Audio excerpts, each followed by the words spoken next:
Welcome to Beyond the Audit, the podcast where we go beyond the numbers to explore the latest developments and trends in the finance world. I'm your host, Nolubabalo Ngagala. Today, we'll delve into the strategies and initiatives behind building a diverse and inclusive talent pipeline. Today, we're joined by Susan Truter, an executive committee member and head of talent. Welcome, Susan. To start with, as a member of the executive committee and head of talent, could you provide insights into the importance of diversity and inclusion within Mazars' talent management and acquisition strategies? Thanks, Nolu. I think it's something that is really, really important to us as a business as well as an exec. As you will know, transformation as well as talent and sustainability are all part of our 6 strategic objectives. It's something that we monitor probably on a daily basis and that we try and live and breathe right from leadership up to the lowest level of staff to understand that the importance of that right from acquisition throughout the employee experience. What are some of the key initiatives or programs that Mazars in South Africa has implemented to promote diversity and inclusion in its workplace, particularly within the talent acquisition process? From a talent acquisition process, we've spent a lot of time, I think, also understanding demographics, understanding where our young talent is coming from. So right from day one, once a candidate applies, or even before that, from a job profile perspective, the talent team spends a lot of time with service line leaders to not just understand the business needs with regards to gender or ethnic persuasion, but also culture fit to the team. The job spec and ad will be written in that way. And once a candidate embark on the recruitment journey, we will then look and consider all those factors before a suitable appointment is made. Where appropriate, we would even then bring in other experts, whether it's psychometric testing, consulting with our Employment Equity Forum, or discuss it within the bigger partnership group to make sure that we appoint the right candidate for our business. And then how does the business ensure that its talent pipeline then reflects the diversity of South Africa's population? Are there any steps taken to address gaps or disparity in representation?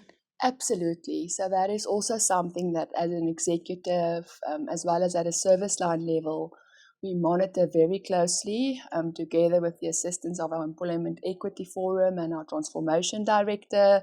So we monitor stats not just monthly, daily, to make sure that at the lowest level per service line, per department, we stick to our employment equity plan. But I think it goes a lot further than that to really transform our business. And I think it's something that we as a business are extremely proud of on how far we came since 2018 to date from that perspective. And can you share some examples of successful diversity and inclusion initiatives that have been particularly impactful within the business and how they've contributed to the organization's success? Absolutely. There's actually so many of them and success stories that we can share. Firstly, I think of the Mazars Monarchs initiative, which is something that Zizi and Rochelle, two of our partner directors, started a few years ago. That's an initiative specifically focused on young females in the business. It is something that since initiation, we also open it up to our male colleagues and even within the broader Africa region. In addition to the Mazars Monarchs, about 2 years ago, we started piloting it. We call it the Leadership Evolution Program, a program initially focused on senior managers within the business. Again, now opening it up to lower levels of management, where we get experts to assist and coach our young talent at a manager level to really understand what diversity and inclusion is, understand our biases, and making sure that we give our teams exactly what they need to foster a true diverse and inclusive culture. From a learning and development perspective, we also have Gaino and her team working really hard on the Leadership Evolution Program and the Manager Development Program, Both programs have started quite a few years ago, and today we have many leaders in the business, even at a partner director level, that's been coached through those programs to truly understand what a leader means within the transformation, diversity, and inclusion context. Wow, that's a lot of impact. And then on the talent side, once talent is recruited, how does the business nurture and develop individuals from diverse backgrounds to ensure that they have opportunities to thrive and advance within the business? That again is something that I think we really focus on a lot. And we've learned that the cookie cutter approach doesn't work. So we look at every single individual, their learning path.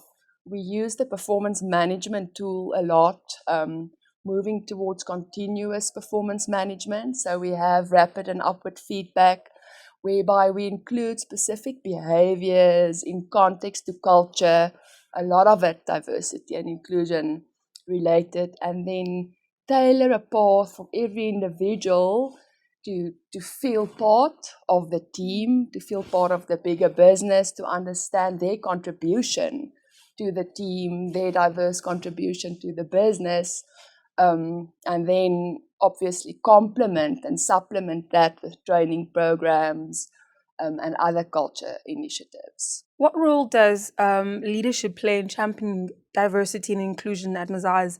And how do leaders actively promote a culture of belonging and acceptance? That is such a crucial point for us as a business. It's included in our partner KPIs, and Anoop, our CEO, we all report directly to him.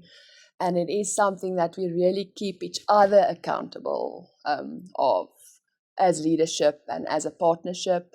We've recently embarked on a culture journey just less than a year ago, where we invited all Mazarians to participate in quite a few surveys, sharing their ideas, which we then included into our formula for success, enablers, disablers, to our business and the success of our business. And a lot of that actually relates directly to how we make people feel, our diversity, how inclusive we are, and it's making a big difference, and it's something that we take really seriously.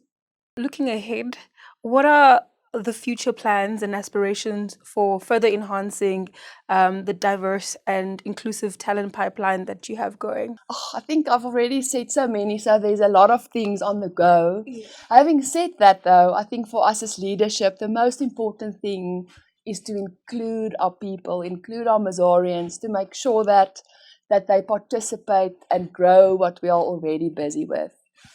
Even focusing on alumni, their contribution, widening our circles, so where we have coaching circles within the business now, starting to look at even how we contribute to the larger profession, potential schools, tertiary institutions, to really live what we say we are, being a diverse and inclusive firm. So much on the go. Susan, thank you so much for chatting to us. Thank you so much.